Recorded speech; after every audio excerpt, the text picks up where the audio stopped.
ಮೈಸೂರಿನಲ್ಲಿ ಶೂಟಿಂಗ್ ಆಗ್ತಿರುವಂತಹ ಹೊತ್ನಲ್ಲಾಗಿರುವಂತಹ ಘಟನೆ ಇದು. PS ಮಿತ್ರನ್ ನಿರ್ದೇಶನದ ಬಹಳ ನಿರೀಕ್ಷೆ ಇರುವಂತಹ ಚಿತ್ರ. ಕಳೆದ ವರ್ಷ ಇದೇ ಸೆಟ್ನಲ್ಲಿ ಫೈಟ್ ಬಾಯ್ ದುರ್ಮರಣ ಆಗಿತ್ತು.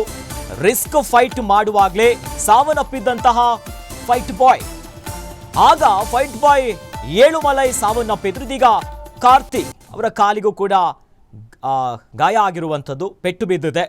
ಚಿತ್ರೀಕರಣದ ಹೊತ್ನಲ್ಲಿ, ಶೂಟಿಂಗ್ ಮಾಡುವಂಥ ಹೊತ್ನಲ್ಲಿ, ಮೈಸೂರಿನಲ್ಲಿ ಶೂಟಿಂಗ್ ನಡೀತಾ ಇತ್ತು.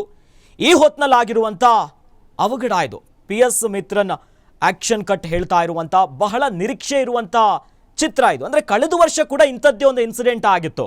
ಈ ಬಗ್ಗೆ ಹೆಚ್ಚಿನ ಡೀಟೇಲ್ಸನ್ನು ನೀಡೋದಕ್ಕೆ ನಮ್ಮ ಫಿಲ್ಮ್ ರಿಪೋರ್ಟರ್ ಚೇತನ್ ದೂರವಾಣಿ ಸಂಪರ್ಕದಲ್ಲಿ ನಮ್ಮ ಜೊತೆ ಜಾಯ್ನ್ ಆಗ್ತಿದ್ದಾರೆ. ಎಸ್ ಚೇತನ್, ಮೈಸೂರಿನಲ್ಲಿ ಶೂಟಿಂಗ್ ಆಗ್ತಾ ಇತ್ತು, ಸದ್ಯ ಏನಾಯಿತು? ಯಾವ ರೀತಿ ಫೈಟಿಂಗ್ ಸೀಕ್ವೆನ್ಸ್ ಆಗಿತ್ತು? ಏನಾಯಿತು ಅಂತ? ಎಸ್ ಅಖಿಲೇಶ್, ನೀವು ಹೇಳಿದಾಗೆ ದೊಡ್ಡ ಅಪಘಾತನ ಸಂಭವಿಸಿರ್ತಕ್ಕಂಥದ್ದು. ತಮಿಳಿನ ಮೋಸ್ಟ್ ವರ್ಸಟೈಲ್ ಹಾಗೂ ಎನರ್ಜೆಟಿಕ್ ಆಕ್ಟರ್ ಅಂತಾನೆ ಕರ್ಕೊಳ್ತಾರೆ ಕಾರ್ತಿಕ್ ಅವರು. ಈಗ ಸರ್ದಾರ್ 2 ಏನಿದೆ ಅದರ ಶೂಟಿಂಗ್ ನಡೀತಿರ್ತಕ್ಕಂಥ ವೇಳೆಯಲ್ಲಿ, ಅದು ಕೂಡ ಮೈಸೂರಿನಲ್ಲಿ ಸಿನಿಮಾ ಚಿತ್ರೀಕರಣದ ವೇಳೆ ನಡೆದಿರ್ತಕ್ಕಂಥ ಇದು ಅಷ್ಟೇ ಅಲ್ಲ, ಚಿತ್ರತಂಡ ಕೂಡಲೇ ಒಂದು ಅವಘಡ ಸಂಭವಿಸಿದ ತಕ್ಷಣವೇ ಚೆನ್ನೈಗೆ ಹಾರಿರ್ತಕ್ಕಂಥದ್ದು.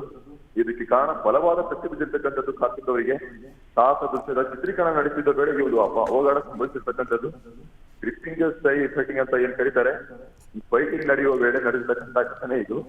ಸ್ವತಃ ತಾವೇ ಈ ಒಂದು ಘಟನೆ ಆಗಿರ್ತಕ್ಕಂಥದ್ದು. ಅದರಲ್ಲೂ ಅಷ್ಟೇ ಅಲ್ಲ, ಆಸ್ಪತ್ರೆಗೆ ಚಿಕಿತ್ಸೆ ನೀಡಲು ಒಂದು ಕಾಲ ಹೊರದಿರ್ತಕ್ಕಂಥದ್ದು ಅಷ್ಟೇ ಅಲ್ಲ, ಈ ರೀತಿಯಾಗಿ ಎಸ್, ಧನ್ಯವಾದಗಳು ಚೇತನ್ ತಮ್ಮೆಲ್ಲ ಮಾಹಿತಿಗೆ.